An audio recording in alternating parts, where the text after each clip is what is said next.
Chapter 5. Gangrene. Gangrene, described in simple language as death of a part, is regarded as hopeless of cure by the orthodox physician. Gangrene has set in is a phrase invariably accepted as the last stage which precedes the almost immediate decease of the victim, whereas gangrene sets in after a finger, toe, or limb has been amputated. It is often fatal, especially in the case of persons past middle age.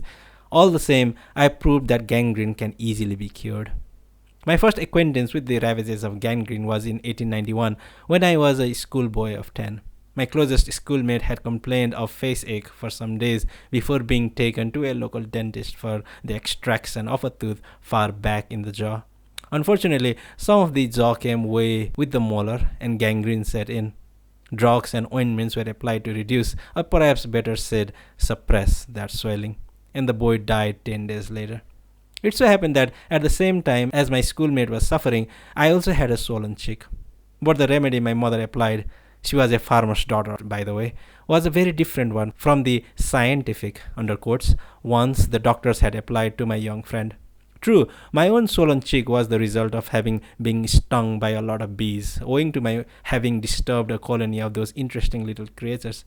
All the same, it was very painful, till my mother completely cured it by first bathing my face in urine and then binding it up with pieces of linen wrung out in the same healing fluid. My cheek was normal in few hours. This treatment was suggested to the parents of my schoolmate with the gangrenous jaw, but merely to be rejected with scorn and expression of disgust. I have since come to know that urine compresses combined with urine drinking and fasting could have saved my unfortunate friend. About a year later, a young man of our acquaintance died of either gangrene, medical treatment for the condition, or perhaps both. While he was ill, I used to go and read to him, and during one of my visits, the doctor called. He was a very loquacious practitioner, and after a few cheering stock phrases, added that whoever found a cure for this dreadful affliction would merit a crown of gold. Had he read, marked, learned, and inwardly digested the old book I have already quoted on the value of urine for any green wound, he might have known that a cure had already been found years ago. As it was, I little thought then that it would be given to me to prove the truth of that sentence, and much less did the thought occur to me that it would not be a crown of gold I should receive, but metaphorically speaking, a crown of thorns. For although the story is not relevant to this book, I have had to suffer from my doctrines and their demonstration. The first case of gangrene I ever treated was in 1920. The patient was a lady of 53. She had been in the care of a well-known Bradford physician who was an authority on fasting and dietetics. Anemia had developed, the long showed signs of grave disturbance, and there was a gangrenous condition in one foot, with a number of skin eruptions of varying dimensions on each leg. There was also a jaundiced condition which had turned her complexion to that of a Eurasian, and the whites of her eyes yellow. Her abdomen was distended and hard, and her body had become thin and scraggy, almost to emaciation. Although the doctor was quite willing that my methods should be tried for at least a month, I was loath to advise upon the case, for I felt that no period of less than 60 to 70 days would restore the patient to health. However, to my surprise, some encouraging developments occurred fairly quickly, and gave me the first opportunity of observing that gangrene is far from being that hopeless condition which the public and the doctors have been led to believe. By dint of fasting the patient on her own urine and water, and rubbing urine into her body and applying urine compresses, at the end of 10 days the kidneys and bowels were working overtime, under quotes, and though the eruptions had increased, they were less irritable.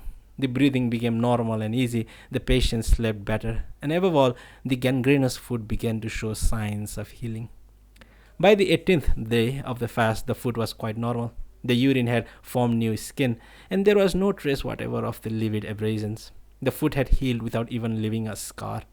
Yet need we be surprised once we understand that urine is not dead matter, but so to say flesh, blood, and vital tissues in the living solution? As the result of this cure, I was invited to take on another case of gangrene. It was that of a woman in early 40s. Her right leg was in such a state of putrefaction that her medical advisor had urged amputation of the limb. The trouble had begun nearly 2 years previously with a swelling at the ankle. This had been ascribed to her occupation, which entailed much kneeling on the hard stone floor. She had submitted herself to many treatments, both orthodox and unorthodox, but her afflictions merely increased. She suffered from severe constipation, piles, eczema, anemia, insomnia, tic nerveux, general depression, sore mouth and tongue, face ache, eruptions at each corner of the lips, and above all, more cavities had occurred in the gangrenous leg. In spite of her tribulations, however, she was a woman of great spirit, and I had no difficulty in persuading her to fast on all the urine she passed, and up to 6 half pints a day of cold water, and she always sipped.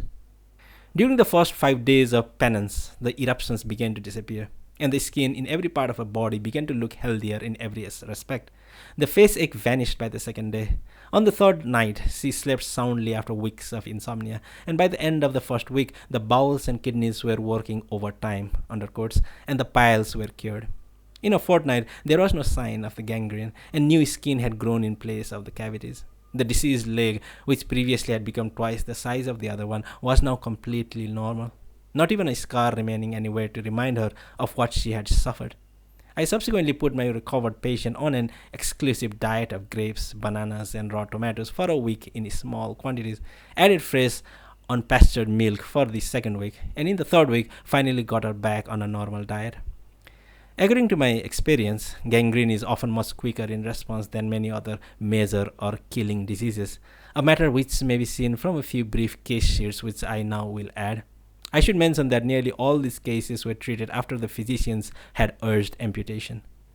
Mrs. E, gangrenous feet and toes following upon paralysis after vaccines had been administered, 48 days fast, urine healed feet and toes in first 20 days. Mr. D, diabetic gangrene of left forearm, fasted 48 days for diabetes, arm completely normal after 18 days, no scar.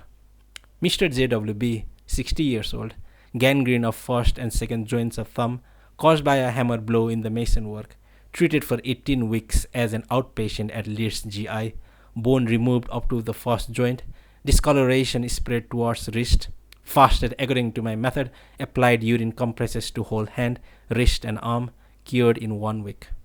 Miss C.A., aged 10 in 1930, anemia, gangrene of both legs following suppressive treatment for psoriasis, large areas of skinless and livid flesh in both calves, fasted 18 days, cure complete, no more anemia, no more psoriasis, no scars from gangrenous legs, grew 1.5 inches during the fast, is now a member of the ATS in HM forces, height above the average. Mrs. B, gangrenous fingers, also severe conjunctivitis following a year's use of atropine, fasted 12 days for gangrene, then a week later undertook a second fast for the conjunctivitis which cleared out the 23rd day, age 38 in 1927, still looks much the same age.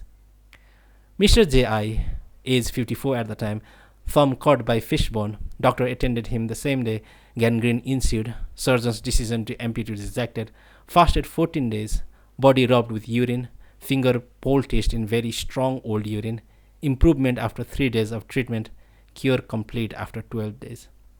Mr. N, about 55 at that time, tubercular gangrene of both legs, surgeons wanted to amputate the limbs, his wife refused, condition of patients very emaciated, great depression after much drugging, fasted 42 days according to my method, now walks as well as any man and enjoys the exercise. Mrs. L, as age 48 at the time, gangrene of both legs and feet after spilling a large vessel of boiling fat over them, treated with plasters during first 3 weeks by the physicians, result disastrous, fasted 28 days with the usual treatment I advocate, marked improvement after 10 days, returned to normal health after a fortnight. Many other cases could be cited, but as I do not wish to swell the bulk of this book with an unnecessary number of case sheets, when a few should be sufficient to convince any but the most prejudiced, I will forbear. I think I may say that what I have here put forward should explore the dogma that gangrene is incurable. We will now provide evidence which should explore another medical dogma, namely the incurability of cancer.